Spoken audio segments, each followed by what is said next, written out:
All right, we're excited now to be joined by Mike Reiss, of course, man who needs no introduction. Mike, great to see you. Deuce, Evan. I love the energy. Let's talk about Well, I got to start, Mike, because I feel like we talked to you at the Super Bowl it feels like it was yesterday. I love that talk. And you had a line in that preview that stuck with me. It hit me like a freight train when you said it. And you just looked at the defensive line of Seattle, and you said, these are a bunch of veteran players. And that was so simplified it to me. And that is kind of exactly how the game unfolded. Oh, man. And credit to Nick Caserio, is because when I was previewing the game with him for a story on ESPN.com, I said, break down the Seahawks. And we know from 24 years of Bill Belichick would come to the podium and he'd give us the other team without any notes, right? And Nick did that, and he started with the Seahawks defensive front. And so I have to give him the credit because, honestly, it's not me studying it like 17 regular season games, 3 playoff games, and coming up with this brilliant plan of what's going to unfold. It was more talking to the experts that I trust. But you were a conduit, and I think it simplified it, and unfortunately, it's exactly how it played out. And I think back to the Patriots defenses, in 03 and 04 when they were a veteran group, when it was like you're going in this game with Mike Vrabel, Teddy Bruschi, William. You just knew that those guys were going to come to play in the biggest games. And I want to share a story from the year with Morgan Moses, which is what we're talking about. Yeah. Morgan Moses is 34, 35 years old, a veteran in the league, and he was talking to me about how much he likes Will Campbell and Jared Wilson. And in sharing this story with me, he said, they're kids. And he then described himself and said, it wasn't until I was 24, 25 that just physically I could catch up to what I was facing in the NFL. And we talked about Trent Williams still doing it at 37, 38, 39 years old. Morgan wants to come back, by the way. That's part of the whole conversation we were having. But I remembered him telling me that, thinking about the Super Bowl. And wow, they are going to be relying on these kids that need another offseason to get stronger and build up what they have, to go up against these guys that have been in the league for 3, 4, 5 years. Yeah, I saw you reported yesterday that no surgery expected for Will Campbell, and that's good news. But I thought that was something that stood out from Elliott Wolf yesterday, was him saying, I didn't see the same lower body strength in the playoffs from him and from the regular season. What's just your sense, though, just in terms of their approach this offseason? And I think a lot of us are asking the same questions of, are you now in more of an expedited situation because you did make the Super Bowl, or do you think they're still in that long-term approach? Definitely. So you highlighted to me, Evan, the most interesting thing I heard yesterday, which was that view of Will Campbell. Yeah. We thought he played well before the injury, then we didn't see the same ability to anchor. Right. Which I think people listening might ask the question, well, then why did you play him? Yeah. And then I think the answer to that, and I'm going to deduce this, they haven't said this, they still felt like Will at that level was better than the next option, which was Vidarian Lowe. Yeah. And I think I would have played this. I would have done it if you're asking me the same way. But that's a fair question, right?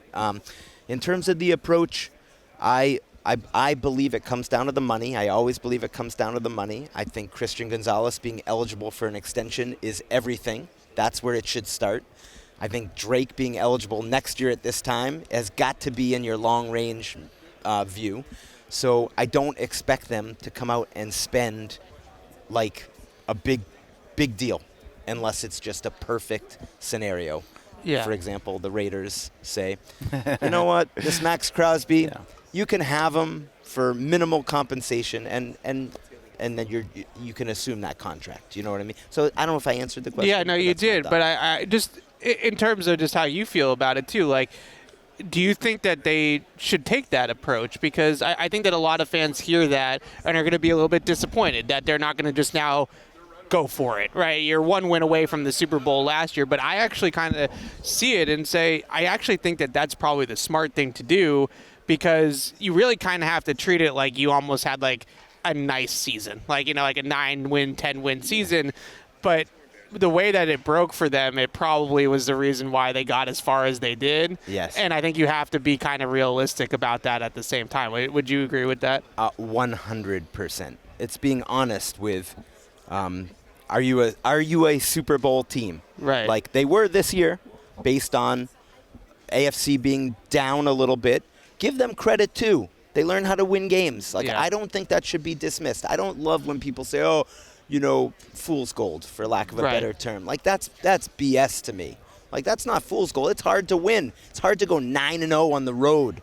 Do you know what I mean? Yeah. But at the same time, like it's going to be a lot harder in 2026. That's what I was going to say, Mike. It's just it seems there's a lot of hard decisions this year because it would be somewhat easy to run it back. I mean, Chase On's a free agent, Austin Hooper, Jalen Hawkins, a few starters, and guys that you could make an argument to bring all those guys back, that they fit well, that they played better as the season went on. But all the offensive linemen are coming back, so there's no easy there's a hole here, and you're going to have to probably move some pieces around, and you're not going to bring back the same team next year. It's going to be a different team. I think everybody has to realize that. It'll be a different team. I feel like to build off what we're talking about, another solid draft is mandatory. Mm-hmm. And I guess, to me, that's going for it.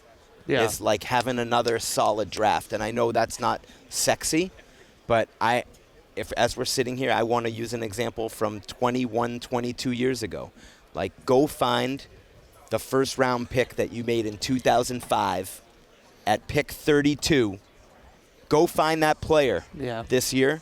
Logan Mankins is who I'm talking about. I think everyone watching knows that. You're at 31. That's going for it to me. Like, I know that's not traditional going for it. Yeah. But I want a nasty, athletic, mean, big player up front. Yeah. Helps Will Campbell. You add a little bit of size maybe next to him. I think it's something that we've talked about too. Yeah. Easy way, maybe that's a simple fix. And where does Jared Wilson end up? Who is it, Evan? I know I don't mean to put you on the spot. So Pregnon from Oregon really does fit that bill. He's a left guard at Oregon, pure guard prospect, not one of these tackles that's going to convert inside. He's a wider body. He's a heavy-handed guy. Not quite as big as Big Mike. Not that sort of size, but similar kind of player. The other guy that stands out to me in that particular mold, who is going to convert from tackle to guard, is Jennings Dunker from Iowa, who is, to me, a Mike Vrabel kind of guy. He looks like Mike. He's got a mullet and everything, right? 31 for him or too rich? That's probably a little high. Yeah. But he's one of those guys that, there's a really good track record of moving college tackles to guard. Yep. Logan Mankins was one of them. Joe Tooney was one of those guys. Yep. And those guys have a lot of success in the league. And Dunker, just the way he looks, the play demeanor, the style, the run blocking ability, all those things to me do really scream Mike Vrabel, that kind of guy. And I just want to use the Seahawks as an example. Like, they're the Super Bowl champion, and we're talking about this idea of going for it. Like last year, they were Gray Zabel in the first round. Right.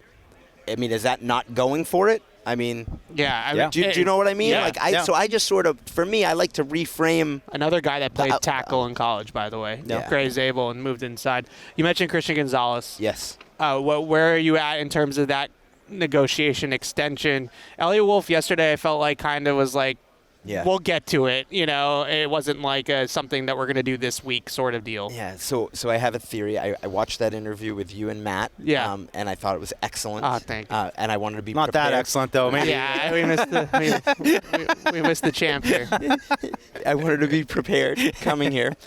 I think it's semantics when he's talking like that because technically they can't talk about it until the new league year starts. So we're a little early. I mean, they have to be aware of it, obviously, but he can't really. Because he's still technically in his. We're still technically in 2020. Right. Does that make sense? Yes. Yeah. And so I'm not naive to think that that's not on their mind, that there's some idea of what the ballpark is going to be, of where they're going to need to be. But I think for him, it's early to be talking about it at this point until we get to the start of the new league. Yeah, it did feel like. I mean, Vrabel came out and said it at the end of the season. It felt like Vrabel wasn't totally sold on him at the beginning, and then we heard a different tone from him in the playoffs. Did you get that same vibe too? How about you and me standing next to each other in Denver? In Denver. After the AFC Championship game, doing the interviews with coach and the players, and I think you were right next to me when he said about Christian Gonzalez.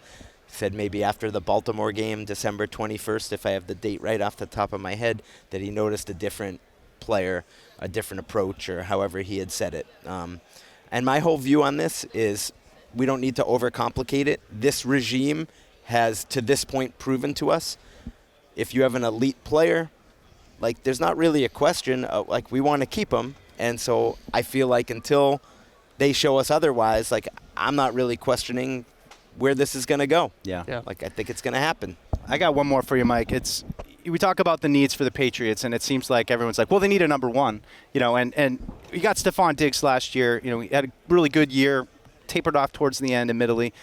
But people are longing for this guy, and now there seems like a significant portion that's like, we're done with him. And then on the same other side of their mouth, they're saying, but we need a number one. And it just, well, who and how? And it's so hard, and I'm getting so frustrated because it just becomes, they need a number one. They need, well, who? How do they get one of these top 5 receivers in the league? They don't just grow on trees. I don't know how. Is it a trade for someone like a Brian Thomas? That's one that just sort of just throw it out there, right? If played really well as a rookie, maybe not, the production wasn't as great as second year, would the Jaguars be willing to part with him and maybe for something reasonable? That would be something I would consider, Deuce. But I'm just speculating. I don't know anything about that. I think on Diggs, follow the money. Like, isn't it that simple? Like, he's making this in 2025. It goes way up in 2026. The cap number goes way up. And so the team has to just have a conversation of, do we want to move forward? Like, so I always follow the money, and I don't know where it's going to head. I thought he was great this year. He did everything they asked for. He was great in the locker room. One of my favorite personal players just because of his competitive spirit. So I could see that going either way, Deuce, to be honest with you. Yeah. If there's one thing that they do in free agency that would be a little splashy, a little exciting, where do you kind of see position, target, anything like that? That's a good one. Number one wide receiver. I know, right? I don't know. I just like to say it. Like, is that Alec Pierce? Yeah. Like, and he's going to get tagged. And A.J. Brown. Everyone talk about A.J. Brown. And I know this is the time of year where we start talking about all these guys, and then Kyle Pitts gets the tag. It sounds like George Pickens is going to get the tag. Alec Pierce is probably going to get tagged, and they all just kind of. So here's my hot take. I'm going to give you a hot take. Yeah, that's what I want. There we go. If there's a big splash, it wouldn't be free agency. It'd be more of a trade. Like that idea of you never know what a team is willing to move on from a player for. And I would say I don't see the Patriots doing a Micah Parsons or a Sauce Gardner type trade. They're not giving up 2 1s and a big contract. But if a team has an attractive player that, and I don't know if Quinnen Williams would be that level, but like a 1 and maybe something else, like, I'm not saying I don't think it's going to happen. Like, if you're asking me to bet, is that going to happen? No. But you asked the question, like, what would be the splash? That would be the splash without knowing that what another team would be willing to give up a player for. Does that make sense? Yeah, I mean, that's always this time of year, right? That's trying to this is figure where the out conversations happen, right? Yeah. Who's the trade that's going to come out of nowhere this offseason that we don't see coming? Because we talk so much about Crosby and A.J. Brown and those players, but there's always one guy that's available that nobody even knows about, and all of a sudden he's on a different team. Can we throw out the Brian Thomas? Just more for your opinion. One, do you think he's a number one? I think he's dynamic in the way of a number one, but I get caught up. I have a thing with number one to all this stuff, but I think he's a really, I'm looking at everything through Drake now and what serves Drake. Downfield guys that can separate downfield and make big plays, and I think he would fit the mold. I just don't know if he's going to scratch the itch of we need a number one. Well, he's okay. He had a good year, but he's kind of fallen off recently. I think you're right on, Deuce, in terms of like the expectation of what's possible. What do you think of Brian? I think the concern that I have with him is more about some of the things that were on the film last year in terms of effort. Mm-hmm. Like, there were times last year where the routes just didn't look like he was kind of going through the paces a little bit, right, where he wasn't showing great effort all the time. Now, is Mike Vrabel the exact kind of coach that is going to hit the button and, get on his butt to show that effort consistently? When they were, drafting Drake May, I went down to LSU as well for the pro day with Jaden Daniels. And Jaden Daniels threw to Malik Neighbors, and he threw to Brian Thomas Jr. at his pro day. And I just remember thinking, these two guys are different. Like, these guys can run. Deuce mentioning the downfield ability, the slot fade, and, those condensed fades by those two guys are probably their best routes. They were just majestic. Like, you just watch them move on the field, and I was like, this is different. And so I would be for it in that sense, because I do think that he's like a rare type of talent. Yeah. I just wonder, and maybe the Patriots have the perfect head coach for it, how can Mike Vrabel kind of get him to give that Diggs kind of effort? Because I think that's the difference between Diggs that people don't talk enough about, is his competitiveness and his full tilt all the time. That somebody needs to get Brian Thomas Jr. there. And if you do, then I think you have like a prolific 1,000-yard receiver. So those are the fun things. So that's my hot take. Hot take, Reiss. Well, there it is, Reiss. Thanks so much for sitting down with us. This was great. I love being with you guys. We just talked to you at the Super Bowl. I feel like we need to check in with you in a couple weeks, but enjoy the rest of the Combine. Great being with you guys. Thank you.